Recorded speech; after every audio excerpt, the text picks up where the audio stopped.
Hey now, cats, we're back again this week on the Balls from Ellwood show, and we're sitting here in the brand new Smiling Moose location, located in beautiful Cranberry, Pennsylvania, having some incredible drinky poos with the man, the myth, the legend, my buddy Scarfo.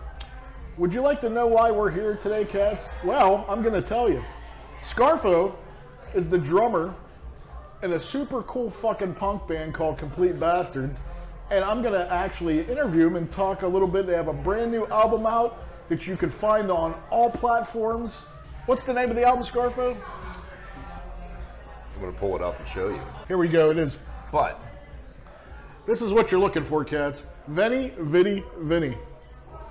should we translate it?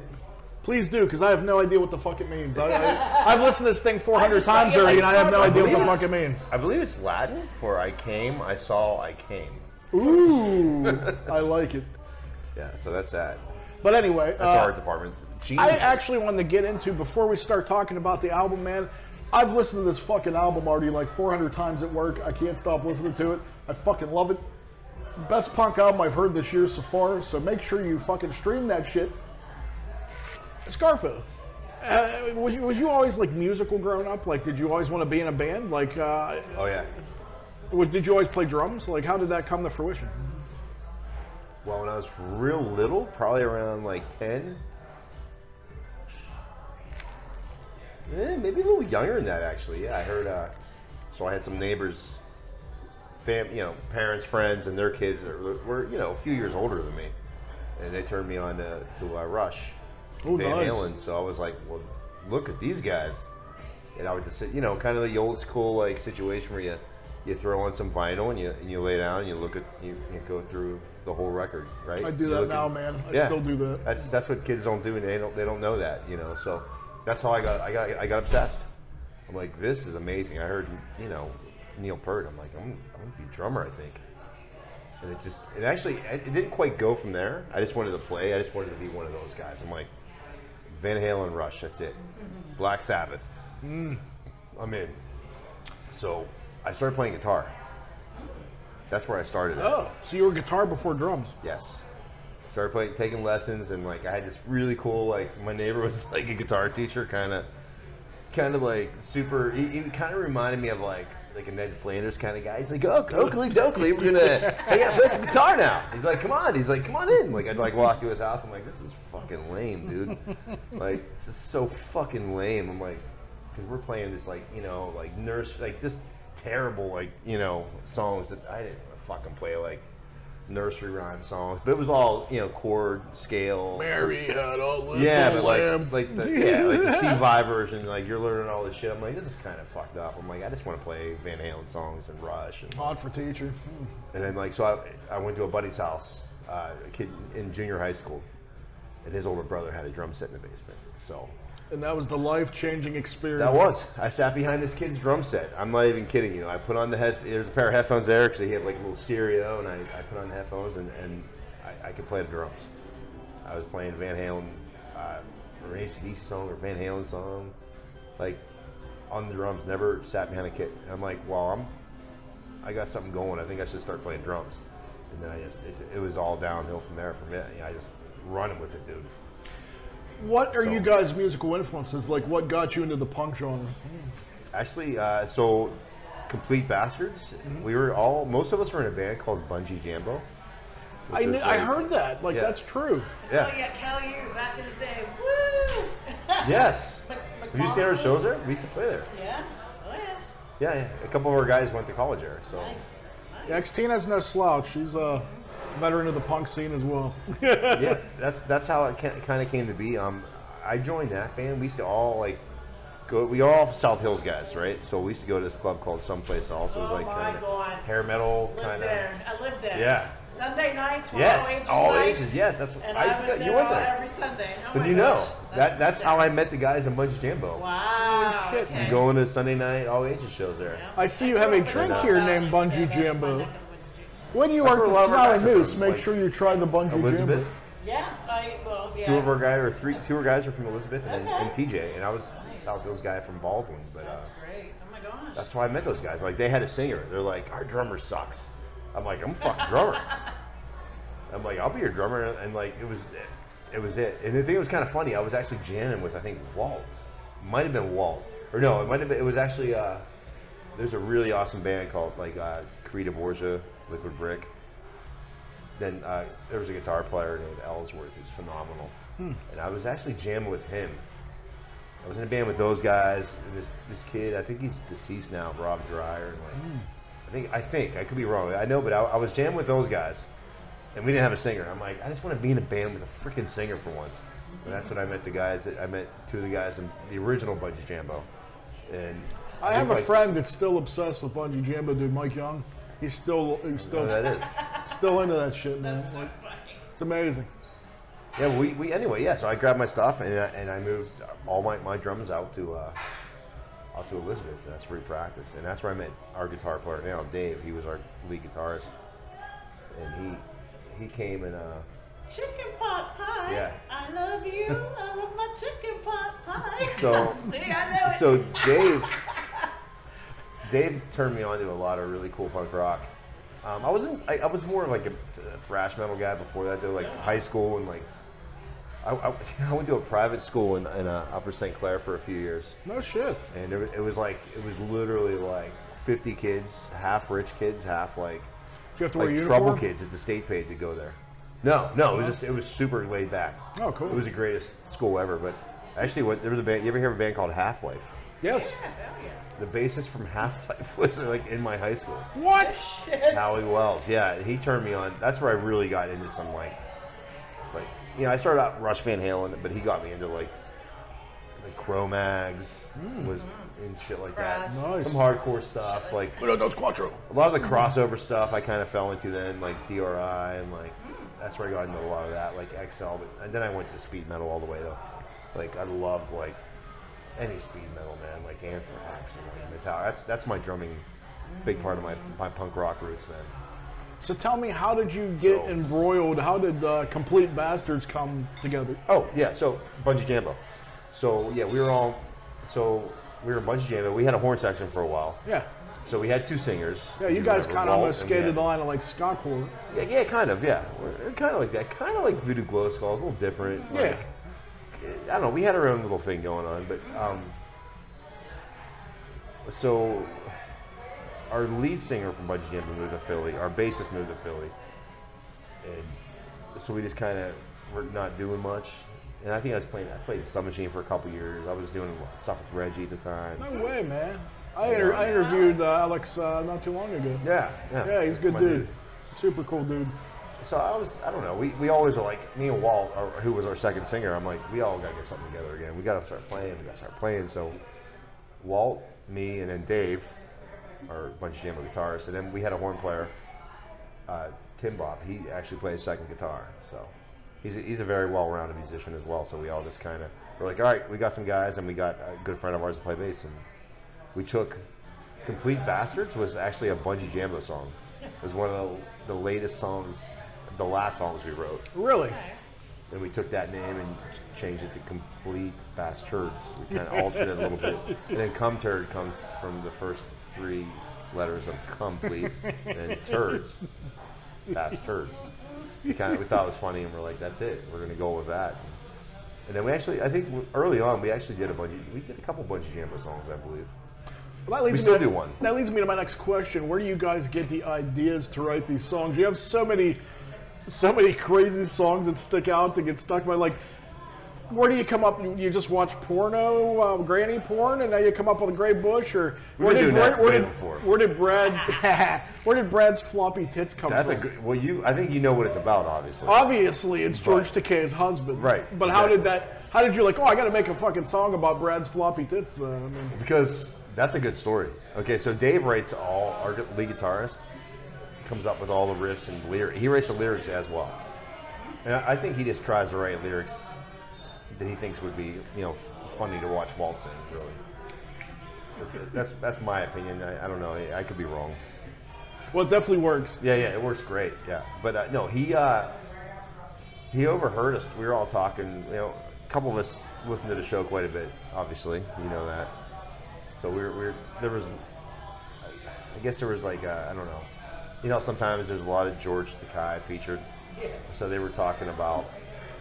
We were talking about it at practice. We're like, oh, George, Brad's tits. But Dave heard it. He had no idea what the fuck we were talking about. I think and he just wrote the song like lyrics about Brad's floppy tits, and he didn't even. Oh my gosh! He hasn't listened to the show. Have you ever thought of sending it into the show? Because I'm thinking of sending it into the show.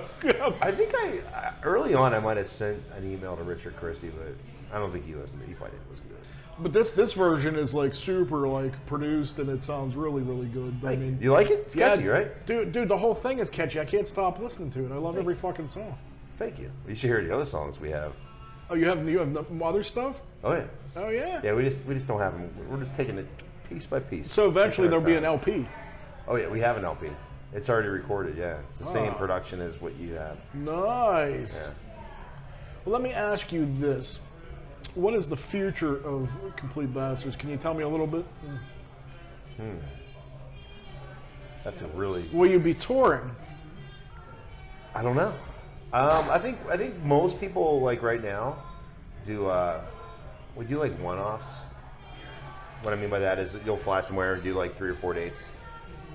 Is there a possibility of ever that in the future? Yeah, absolutely. We're going to do some stuff like that. Have you ever thought of doing a live stream? No, but now that you mention it, I mean, we might as well. I was gonna say, man, why not? That's a good idea. Yeah, we're gonna do some stuff. I mean, like, we're just we're all like middle-aged dudes at this point. We, half of us have kids. Well, see, that actually, not even half of us. I think only Dave and I have lots of kids. That leads me to my next question. Has ever being in a band ever been a detriment to your relationship, whether it be family, friends, or loved ones? And does it ever complicate things? It's challenging sometimes. Absolutely, man. I mean, yeah, you can't. How do you deal with it? Well, that's your first priority. So you take yourself as a priority, and then when you have kids, that's the priority. So everything else has to come first, So for adults, I guess it's called adulting. I guess you have family, you have work.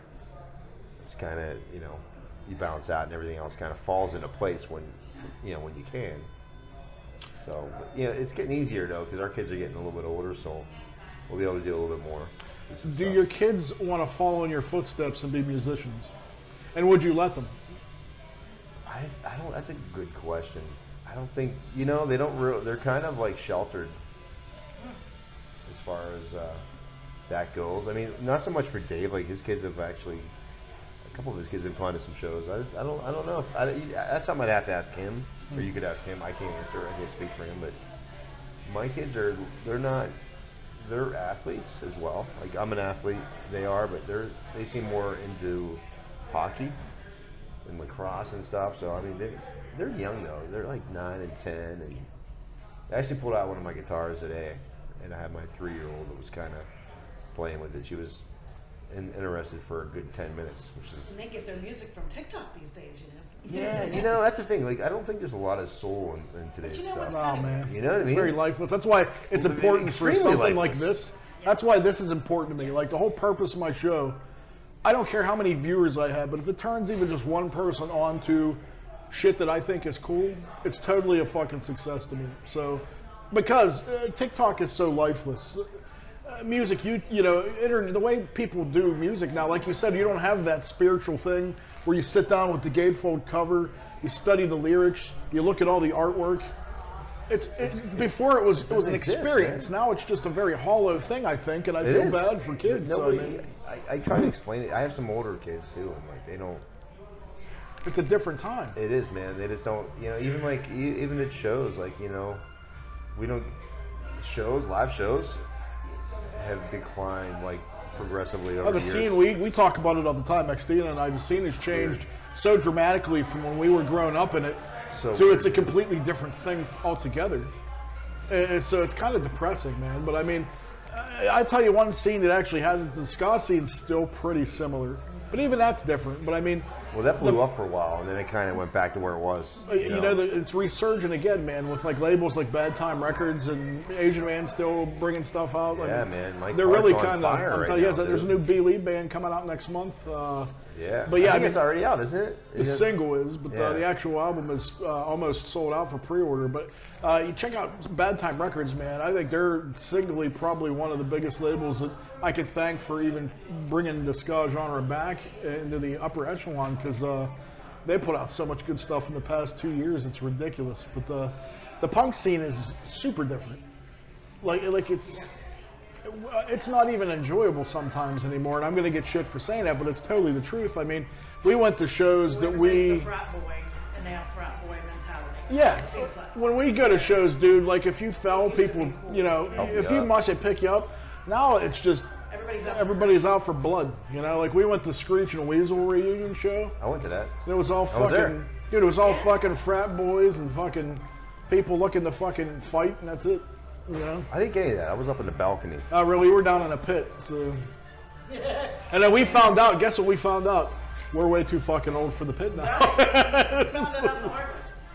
That was a good show, though, man. That was great, dude. It was worth all the hassle. I wasn't for sure who a but, lot of the band members were, but it's cool to It see was Ben. great. But well, I tell you what, man. I got a couple more questions for you. I want to ask you.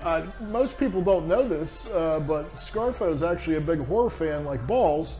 So I wanted to ask him a few horror-related questions. So, what is your all-time favorite horror film, and what is the shittiest horror film you've ever seen? And I'm not talking like fun on a fun level where it's so bad it's good. I'm talking so bad that you can't even fucking make it through. Good questions. Well, you already know the answer for my favorite horror movie. Bad Taste, right? No, No. I gotta say Phantasm. Oh, well, that's a no-brainer. I mean, Uncle a lot Reggie of people also and don't Gigi know his would uncle kill me is if I didn't Reggie say fucking otherwise. Bannister. Believe I know it's amazing. So I yeah, love you it. have I to got, say I you got to don't play say drums that. with Reg, That's Reg for a fucking long time. amazing, It's man. fun. Oh my God, Greatest dude. thing ever. Great family there. He's got to be like the Fantastic coolest dude in the world ever. family. Him and Gigi are awesome, man. Like, do you see him at family reunions? If I lived in California, I would. But we haven't been out there. He's had some health issues over the last Oh, few it years, sucks, man. and I feel bad. I've been so busy, I haven't been able to Dude, get he's a out there. legend. We've been In dying. Ball's to get out world, there. he is.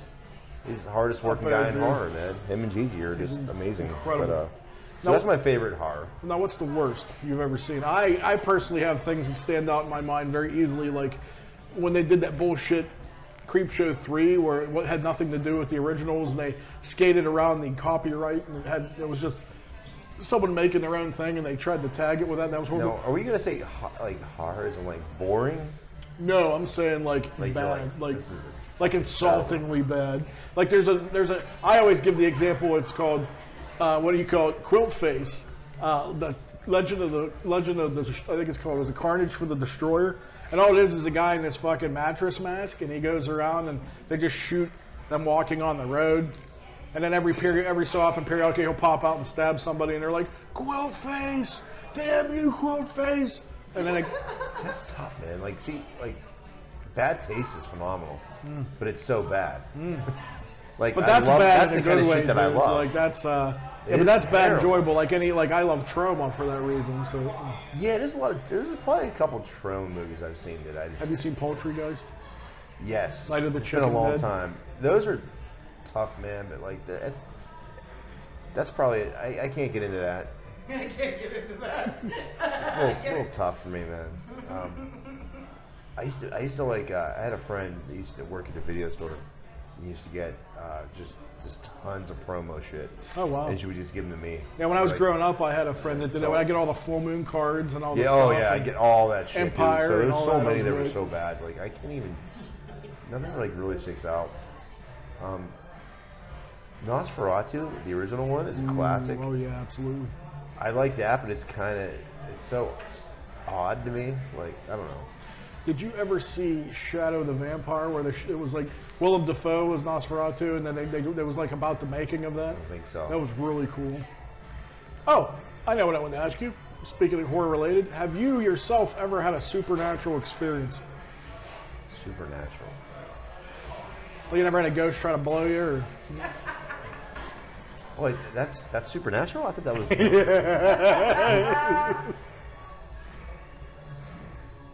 don't think so, man. I've had some divine intervention. Oh, yeah, same here. Tell us about that. That's another show, right? Oh, shit. That might be her show. I had some weird shit happen. Me too. That to be continued. Yeah, too long of a story. I'll have to hit you up on that. Alright. Absolutely. I can't think of any bad movies. Dude, I should know this. I'm drawing a blank, man. Give me your word. What is your worst? You hate. You're like, this is terrible. There's a lot I hate, man. Like, I have to say, I'm kind of a movie snob, but like I said, Quilt Face, Carnage for the Destroyer is terrible. Creepshow 3 I hold to a horrible, because it was written, like, it's not even legally that movie. Like, there was this company, and they did all these unofficial sequels, and I don't know how they legally got away with it, because they didn't have permission. And they were all, like, shot on video garbage movies, and then they tried to pass them off as, like, real sequels to legendary films. So, like, that probably pisses me off more than anything. So that's, yeah, because they did a sequel to Day of the Dead. It was, like, not even, they didn't have permission. They did a Creepshow sequel. They did it's just awful. What are those movies, Mike? I've seen so many. It's just the problem. I've seen so many that they were so bad that I just like blacked out the names of them. You know what I mean? Can you name a movie? Can you name a movie that still disturbs you to this day?